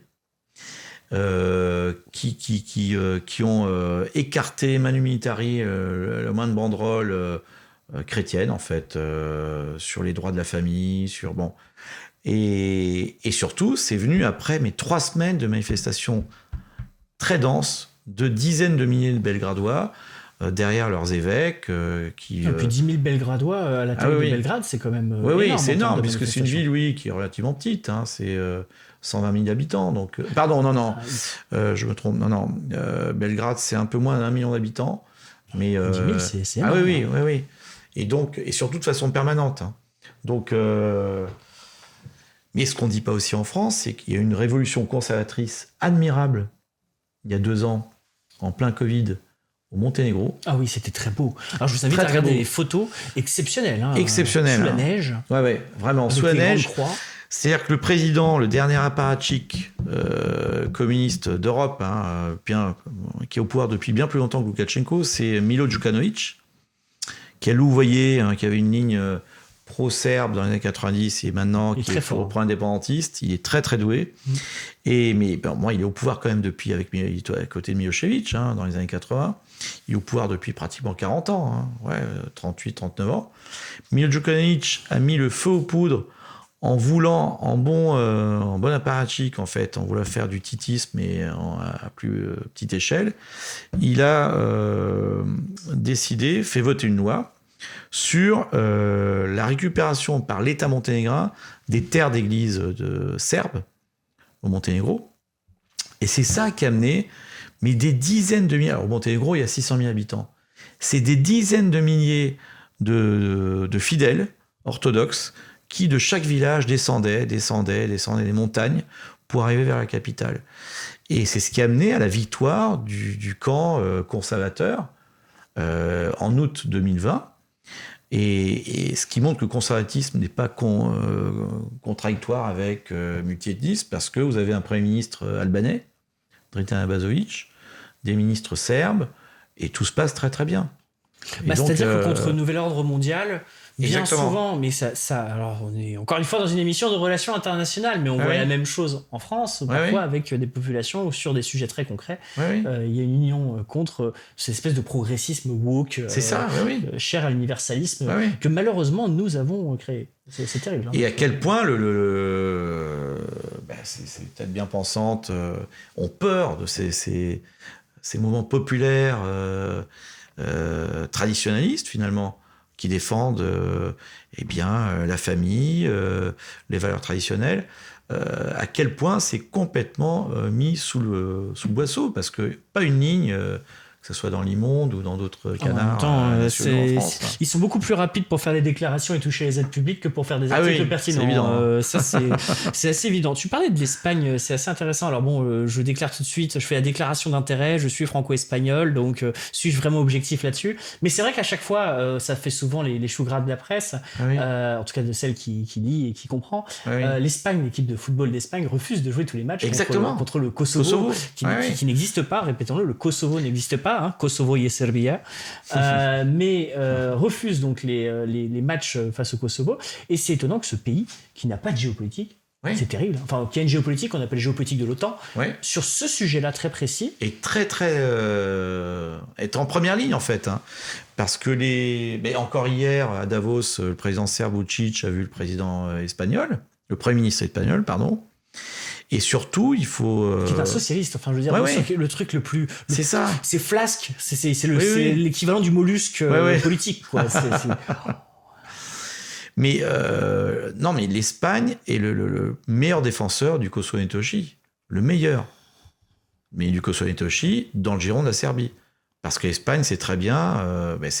ça correspond à la politique très habile que Madrid a menée sur la question catalane. Qui aurait cru quand même il y a quelques années, au bout de 4 référendums, de mouvements de masse, de manifestations incroyables, et puis quand on va à Barcelone, il y a un balcon sur 2 qui porte le drapeau catalan, qu'en maintenant une politique assez dure, le régionalisme catalan péricliterait. Personne n'y pensait. C'est la même logique que ce qu'on disait sur Tito. C'est ça. Si tu lâches le moindre pas, tu perds. Et c'est ce qui a été fait en France avec la question des Bretons, par exemple. Il ne faut pas lâcher, parce que si tu lâches, c'est vers la désintégration. Et le féodalisme, on revient à la question du Moyen-Âge avec les petits seigneurs. C'est, si on parle maintenant du vrai méchant, on va parler du vrai méchant. Les Yankees, les États-Unis. Et Bond Steel. Quand même, est-ce que les gens savent qu'on a une base comme Bond Steel ? Je peux dire aux auditeurs, Bond Steel, c'est la plus grande base américaine en Europe. Ça correspond au redéploiement, à un moment du redéploiement des bases américaines, la fermeture de la base d'Aviano en Italie, des bases en Allemagne. Il fallait une base qui permette de se redéployer vers le Moyen-Orient. La guerre en Irak, ça a été Bond Steel. Mais Bond Steel, vous pouvez regarder sur Internet, hein, c'est ça ce qui est génial avec les Américains, c'est que c'est transparent. Hein. C'est une ville, en fait. Ils sont là pour des siècles. Parce que vous avez plusieurs milliers de soldats, ils sont entre 7 et 8 000. Plusieurs églises, une université, des McDo. Ils sont là pour des générations et des générations. Pourquoi là ? C'est très simple.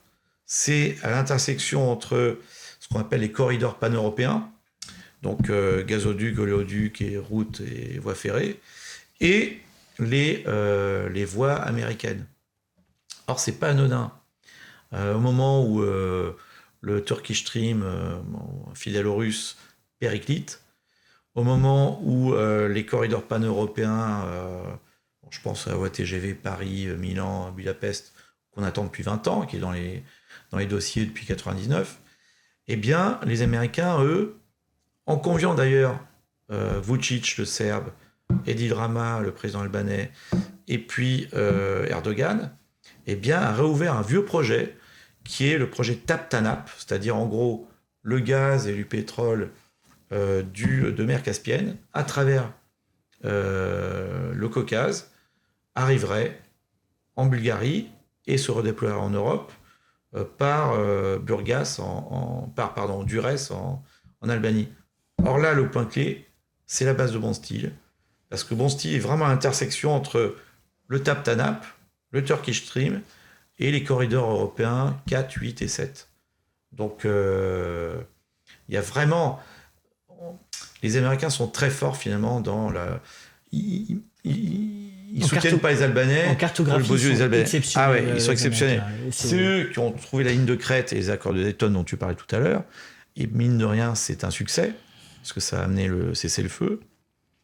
C'est eux qui soutiennent massivement cet État croupion en plein cœur de l'Europe, donc pseudo-Kosovo, qui est reconnu ni par aucune des grandes nations musulmanes, il faut le rappeler, ni l'Égypte, ni l'Indonésie, ni le Pakistan n'ont reconnu le Kosovo. Et la Turquie, pour le coup, je me demande s'ils l'ont pas reconnu. La Turquie, je suis pas sûr qu'il l'ait reconnu.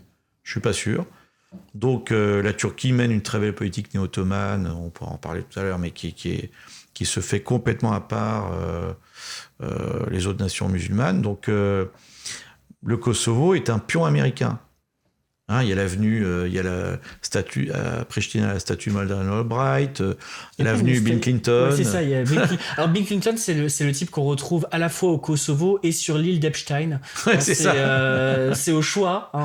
Il se trouve qu'il est plutôt en petite tenue sur l'île d'Epstein. Ah oui. Je ne sais pas comment est la fameuse avenue. Alors parlons-en tout de suite de nos amis turcs. Est-ce que les Turcs ont véritablement une pensée de conquête et d'influence? Mais plus que ça. Bon, c'est mon ami Tancred Josserand qui a très bien parlé, mais j'ai aussi beaucoup travaillé sur la question. C'est admirable ce qu'ils font. Il suffit de rappeler qu'en 2011, quand Davutoglu, l'éminence grise d'Erdogan, énonce le concept justement de néo-ottomanisme, personne n'y croyait.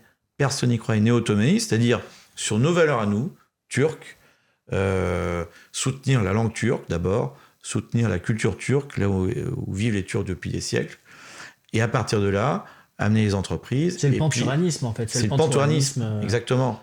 Dont fait partie Viktor Orban. Oui, exactement. Le Viktor Orban. Oui. Vous savez, le fameux Viktor Orban, j'en profite une seconde, mais le fameux Viktor Orban qu'on nous vend comme l'incroyable conservateur, en fait, est un pantouraniste, c'est-à-dire un pantin, en fait, d'Ankara. Bien sûr.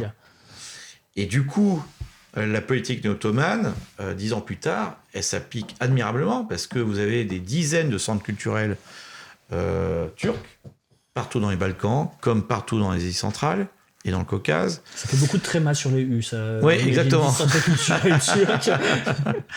Des pléthores d'entreprises. Rien qu'en Serbie, il y a 800 entreprises turques. En Bosnie, c'est le premier investisseur.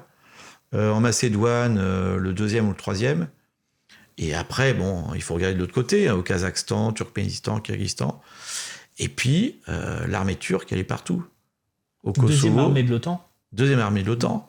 Mais sur place, sur le terrain, Kosovo et Tochi, Bosnie, Macédoine, c'est la principale force de stabilisation. Hein. Donc, les Turcs ont repris le terrain. Et c'est saisissant à quel point. Puis sans parler du soft power, hein, les séries turques, les journaux turcs qui sont... C'est incompréhensible. C'est Ouais. quoi cette langue? Moi, j'y comprends rien. Je vois que Ah bon, t'aimes pas l'arrivée de... Non, c'est terrible.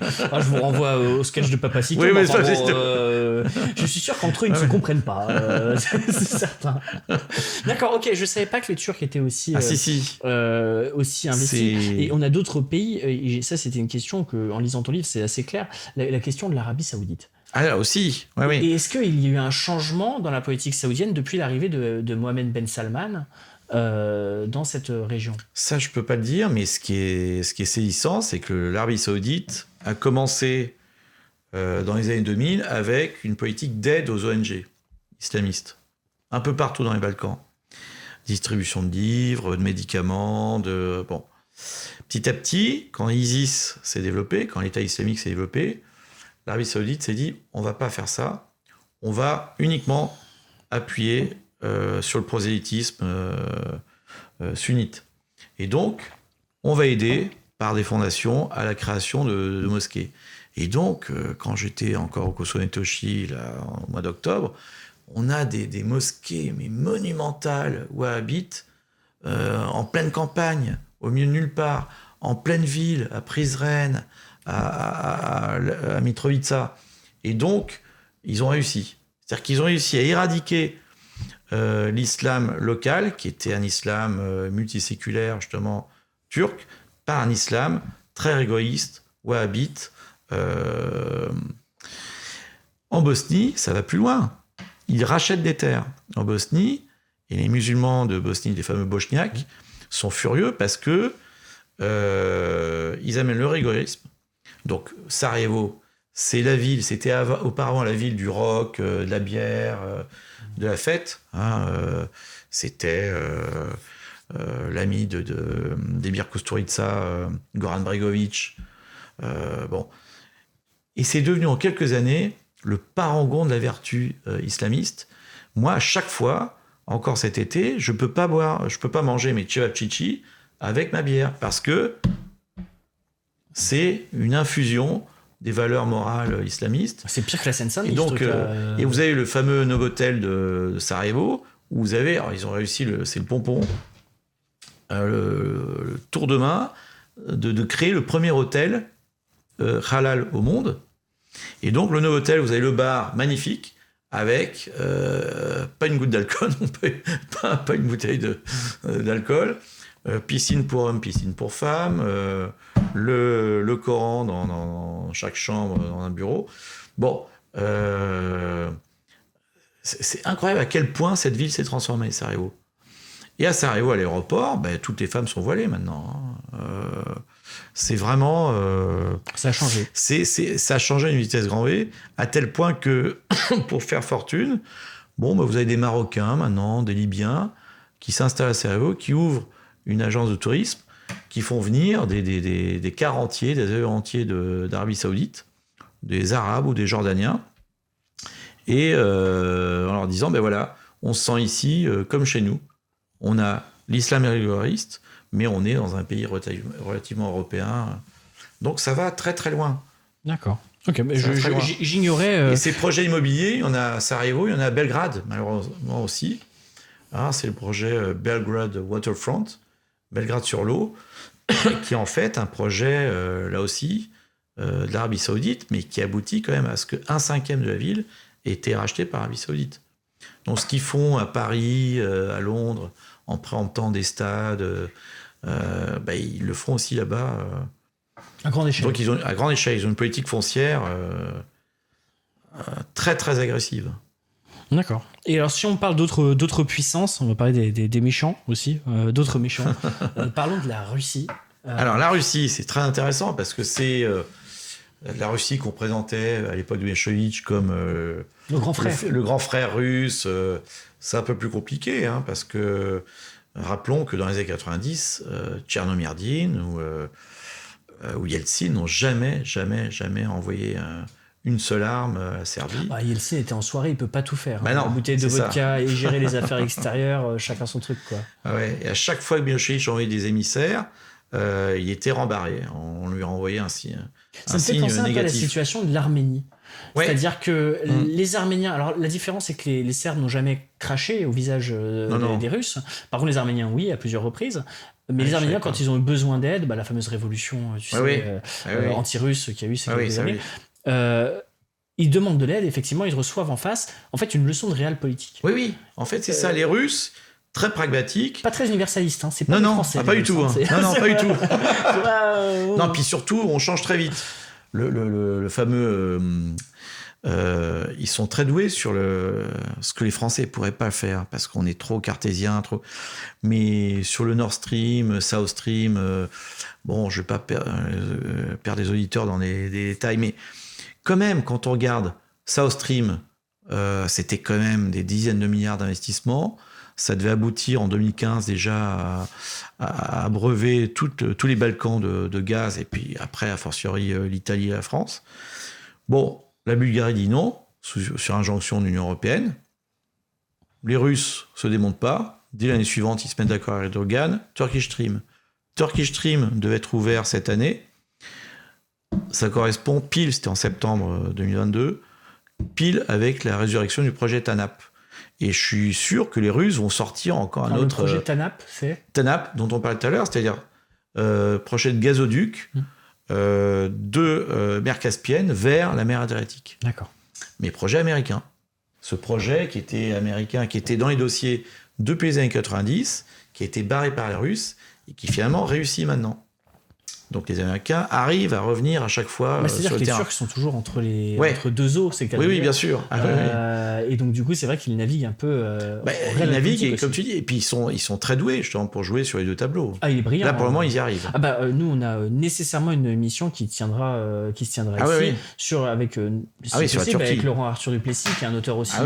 Alors, je crois pour le coup, pas des éditions Perspectives Libres, mais qui est un auteur ami du cercle.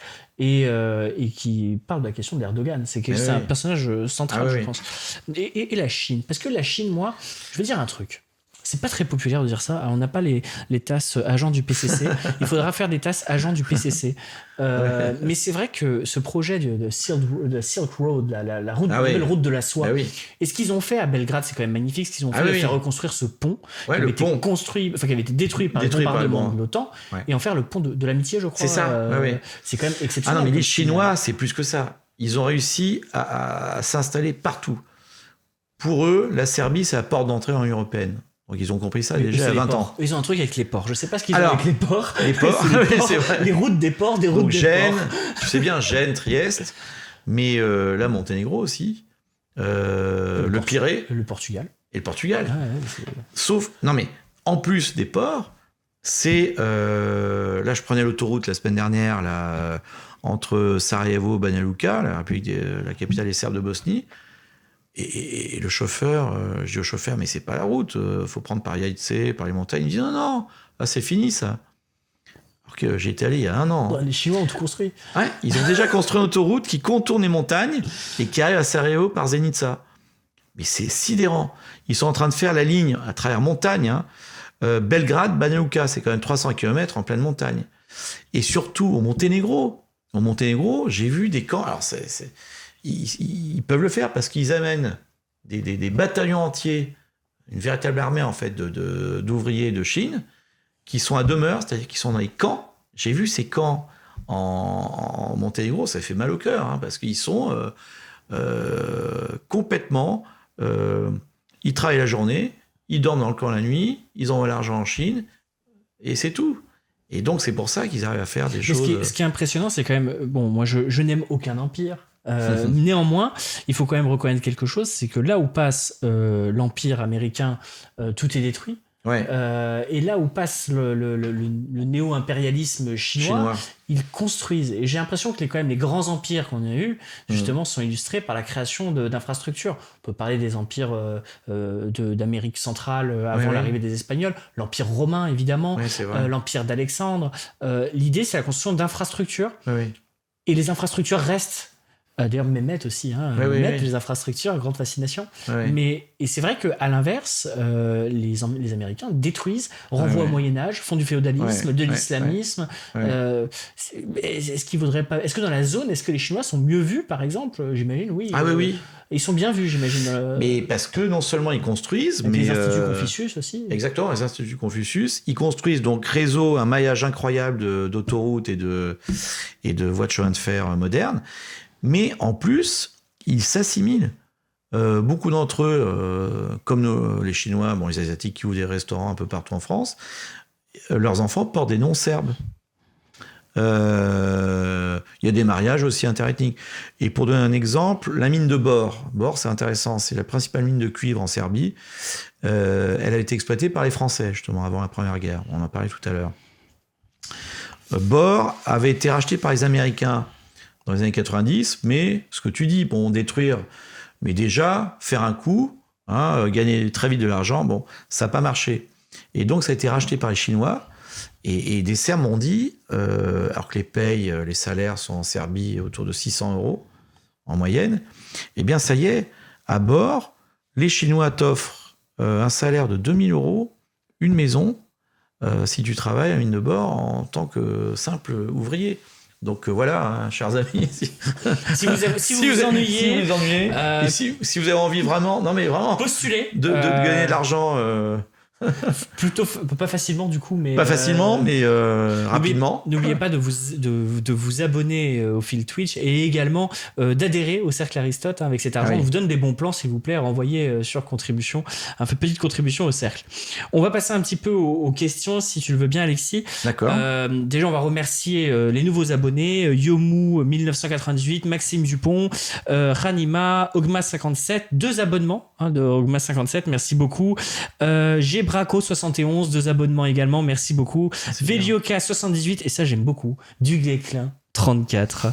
Alors, première question, comment tirer leçon des Balkans pour se préparer au conflit ethnico-culturel s'il naît en France? Eh bien, nous avons encore 3 heures d'émission devant nous pour répondre à cette question. Non, mais effectivement, quand on vient de cette région, on se rend compte que ce que je disais tout à l'heure, c'est-à-dire que on sera obligé, nous aussi, Les Balkans, c'est vrai que l'auditeur a très bien compris, c'est un laboratoire, en fait. Ça a été un laboratoire dès les années 50 de l'otanisation, de la culture woke, et puis de cette idée qu'on pouvait soutenir des irrédentismes qui iraient à l'encontre des nations. On n'a pas parlé d'Italie. Mon Dieu, oui, c'est vrai. On aurait dû parler d'Italie. Ouais. C'est terrible. Mais sinon, peut-être que la solution, ce serait un nouveau maréchal Tito. Puisque finalement, l'unité était maintenue. Je suis taquin, mais je reviens à Tito.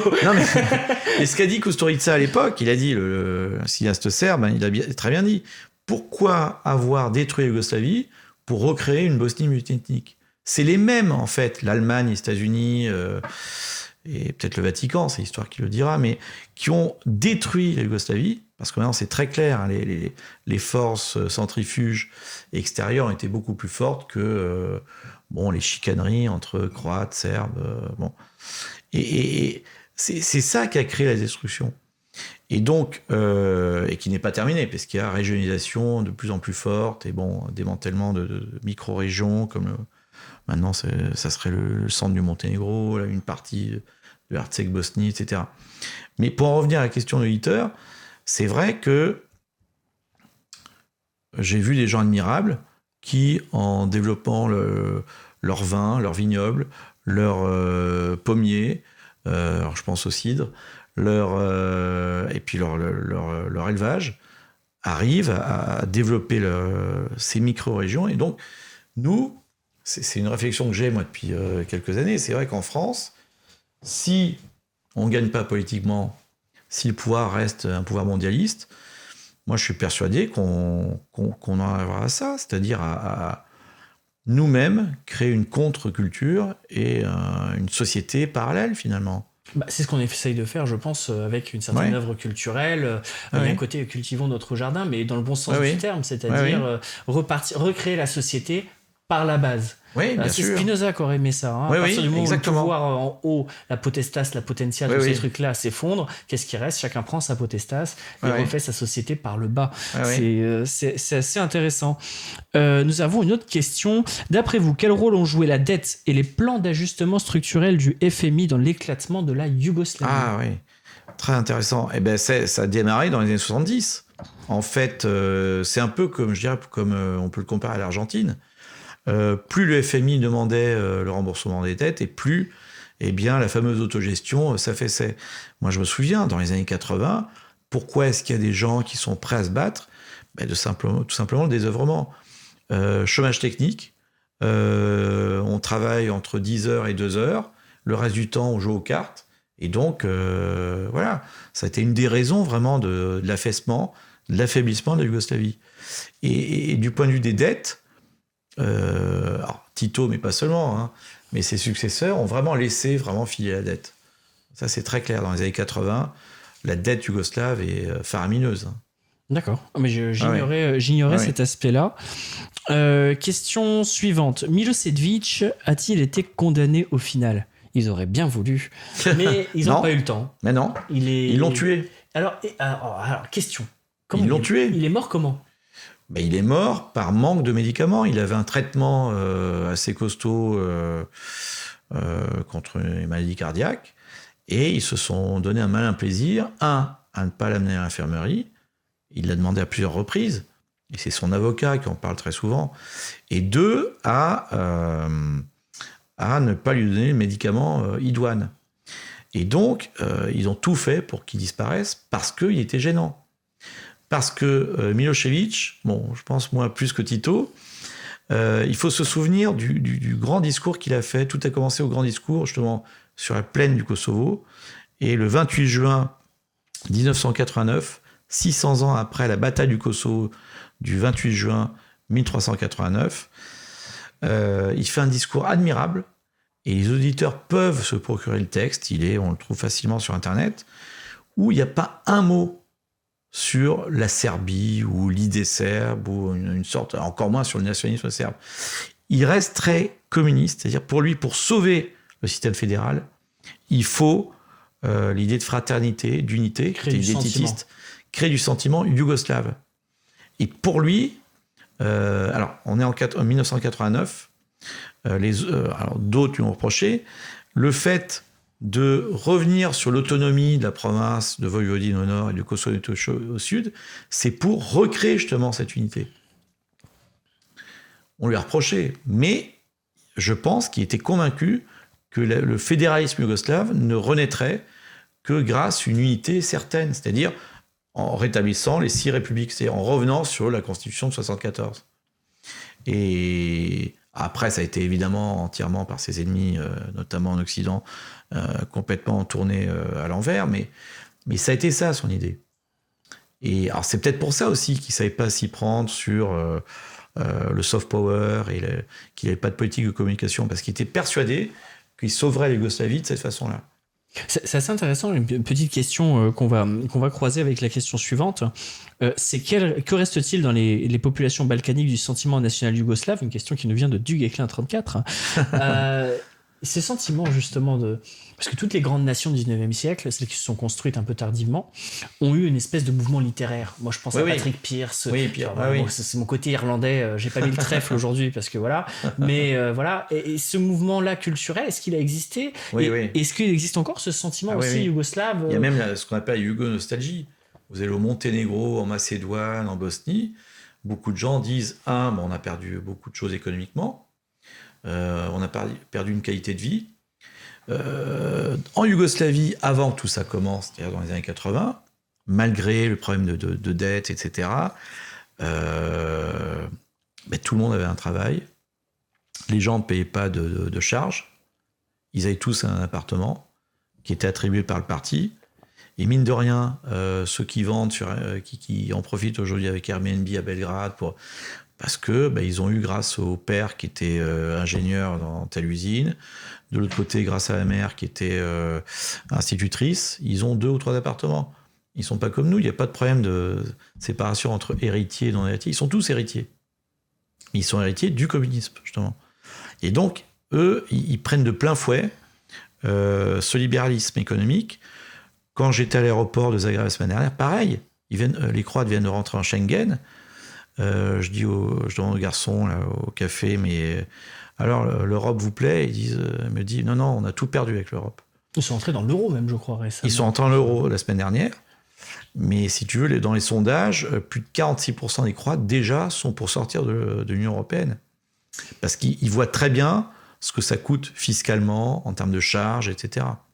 C'est assez intéressant cette histoire de l'intégration européenne, parce que la Serbie, par exemple, moi je me rappelle il y a quelques années, un communiqué de l'Union européenne qui disait à la droite serbe, vos mesures de nationalisation partielle des banques, si vous faites ça, vous rentrerez pas dans l'Union européenne. C'est ça, oui. Et l'extrême gauche, la gauche radicale, j'aime pas dire l'extrême gauche, la gauche radicale d'un côté, et la droite radicale serbe nationaliste étaient d'accord en fait pour faire des nationalisations de banques. Quel peuple quand même. C'est très latin ça. C'est vrai. Le côté cercle Proudhon. Tiens, on va tous se mettre d'accord pour taper sur qui? C'est qui fait l'usure là? Toi. Voilà, hop, c'est fait pour toi. Non, mais c'est pour ça que l'idéal yougoslave, ça aussi c'est une question que les historiens vont vraiment... C'est au moment où l'idéal yougoslave, dans les recensements, on pouvait se déclarer yougoslave, à partir de 61. Et c'est au moment où le nombre de Yougoslaves augmente que la Yougoslavie disparaît, dans les années 80. Ça, c'est le paradoxe, en fait. C'est étonnant. Ah oui. Donc, cet idéal yougoslave, il renaît à travers la yougonostalgie. Et moi, quand je l'ai dit dans une tribune là-bas sur place, mais c'est évident que, ne serait-ce qu'économiquement, il y aura recréation d'une sorte de mini Schengen ou de mini... D'ailleurs, qui a pour nom Open Balkan. Un nom anglais, mais en fait... Open Society, Open Balkan. Moi, quand j'entends ça, tu sais, qui n'a rien à voir avec Soros. Hein. Mais Macédoine, Serbie, Bosnie, c'est déjà pas mal. Donc, je pense qu'il y aura reformation... Même, alors ce qui est le pseudo-État du Kosovo, quelles que soient les dirigeants, ils savent très bien que leur électricité des grandes centrales thermiques du Kosovo ne passe que par la Serbie. Donc ils sont dépendants là aussi. Donc économiquement, il va y avoir une sorte de une petite confédération économique, un marché unique peut-être. Un marché unique local. Alors on pose encore les questions. En Albanie, Serbie et Kosovo, les conflits étaient-ils uniquement motivés par la religion? Je pense qu'on a bien développé cette question-là. Oui. Non, c'était pas du tout c'était pas la religion, c'était surtout des questions nationales. Je pense qu'on essaie vraiment, depuis le point de vue d'une certaine droite, on va croire que je tape toujours dessus, mais cette espèce de droite qui utilise toujours le conflit des civilisations, espèce de volonté de vouloir imaginer le poids qu'aurait pu avoir la religion dans ce conflit, qui est avant tout un conflit très politique. Ethnico-national. National. Peut-être. Vraiment. C'est plus ça. C'est une lutte de nationalisme, c'est évident. D'accord. On n'est pas sur un conflit de religion. Non, parce que les musulmans ont un statut de la même façon qu'en URSS, d'ailleurs, en Russie maintenant. Les musulmans étaient très... Ça, c'est un des legs de l'époque fédérale, mais en URSS comme dans l'ex-Yougoslavie, les musulmans avaient un statut très élevé, puisqu'il y avait ce qu'on appelle, ça c'était c'était mon master à l'époque, il y a plus de 30 ans, mais les musulmans... C'était hier, arrête Alexis. Arrête de survendre ton âge. Mais non, mais vraiment. Et ce qu'on appelle Islam Skazaï, c'est-à-dire l'association islamique de Yougoslavie, comme à l'instar de l'association islamique du RSS, et c'était une idée, mais moi je pense très positive, permettait au pouvoir de contrôler justement le développement de l'islam, contrôler le sens politique, est-ce qu'il y a radicalisme ou pas, et c'est un succès parce qu'il n'y a pas eu radicalisation islamiste, localement en tout cas, grâce à cette association islamique. Ça a permis aux musulmans d'avoir des dignitaires religieux très reconnus et qui sont très fidèles au pouvoir. Et donc, et c'est le même cas en Russie actuellement, Et donc, ça permet à l'islam d'être, finalement, l'islam local, en tout cas, d'être très intégré. Et bon, mais ne serait-ce qu'en Serbie, il y a 20% de musulmans. Ils sont très bien intégrés. Finalement, ça répond un peu à la question du conflit ethnico-culturel dont on parlait tout à l'heure. Oui. C'est-à-dire que finalement, un pouvoir musulman avec des personnes reconnues à la tête d'institutions représentatives peut être un moyen d'éviter Exactement. le conflit. C'est marrant parce qu'en France, on a ça sur une petite île qu'on appelle la Réunion. Évidemment. Et personne ne le sait, mais la première mosquée musulmane qu'il y a eu en France, c'est sur l'île de la Réunion, c'est la mosquée An-Nour. La mosquée An-Nour est dirigée par des anaphites de mémoire qui ont tout organisé. Et il y a l'adhan, c'est-à-dire l'appel à la prière à la Réunion. Il n'y a absolument aucun problème. C'est un système de vivre ensemble qui marche très bien. Qu'on aurait pu adopter bien sûr. dans l'ensemble de la métropole. Donc finalement, ça confirme qu'il y a des modèles. Ne soyez pas pessimistes. Il y a des possibilités de s'en sortir par le haut. Quels ont été les intérêts des Américains, des Allemands, mais aussi des autres pays d'Europe dans le conflit balkanique, donc dans la chute de la Yougoslavie, puis dans l'intervention de l'OTAN en Serbie? Bon, les Américains, les Allemands, on en a parlé un petit peu quand même. C'est économique, on peut dire essentiellement. Économique, stratégique. Et stratégique. Les Américains, c'est être présent. Stratégiquement, pour les Américains, on voit très bien les Balkans, bien avant l'opération d'Ukraine, c'est vraiment enfoncer un coin dans le système russe. Oui, c'est la Géorgie. C'est la Géorgie en OTAN. C'est la Géorgie, c'est la Serbie, l'Ukraine. On voit très bien. Une petite révolution orange en Biélorussie, ça leur ferait du bien aussi. Voilà, exactement. Donc ça, ils y sont arrivés à moitié. Bon.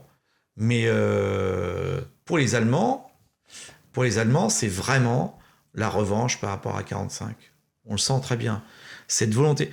Par exemple, dans le sud de la Serbie, le 9 octobre 1941, donc au tout début de la guerre, les Allemands se défoulent parce que la veille, il y a eu les partisans qui ont tué dans une attaque de guérilla, type guérilla, qui ont réussi à tuer 9 soldats allemands. Et donc, le lendemain, l'armée allemande, dans la ville de Kragujevac, va rentrer dans toutes les écoles et tous les lycées et dire aux lycéens de creuser leur propre tombe, les exécuter. Donc 2300 morts, 2300 lycéens. Mais c'est l'armée allemande ou c'est... Non, c'est l'armée allemande, c'est la Wehrmacht. C'est la Wehrmacht ? C'est même pas une division Non, SS. c'est la Wehrmacht. Oui. Et donc, le 9 octobre 1941, donc bien avant ce qui s'est passé ailleurs en Europe. Ce qui démontre bien que Katyn, c'était eux aussi.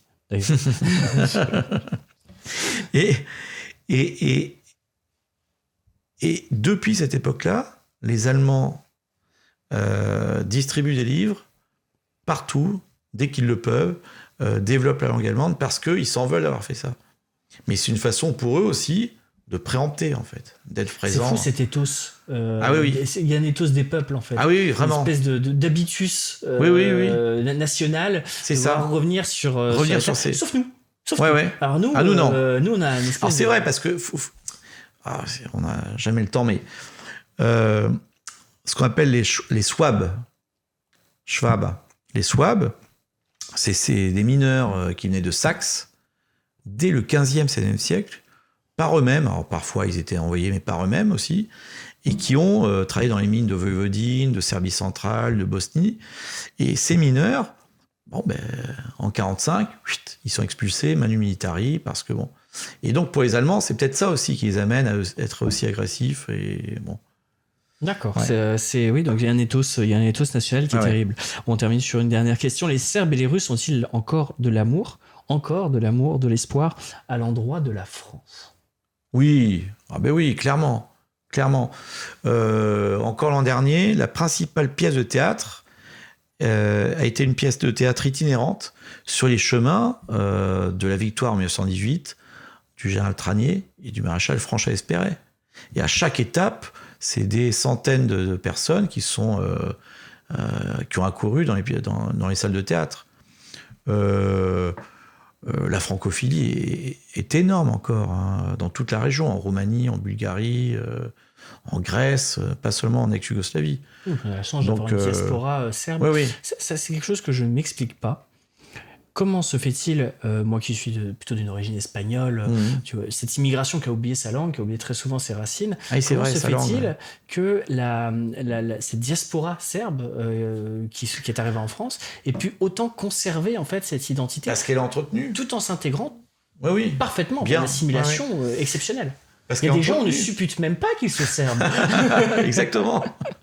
Non, mais parce que, ne serait-ce qu'autour de Paris, tu as 12 clubs culturels serbes, avec à chaque fois groupe folklorique, comme des clubs de foot, hein, du plus jeune âge au plus ancien, école de langue, etc., avec des concours entre eux. C'est entretenu, en fait. Hein. D'accord. C'est vrai, mais j'y pensais pas, parce que c'est vrai que les Espagnols, c'est étonnant à quel point... Ah, ça a disparu. C'est Complètement. les Ils ont Portugais, été ça va. jusqu'aux années 80, les premiers migrants en nombre.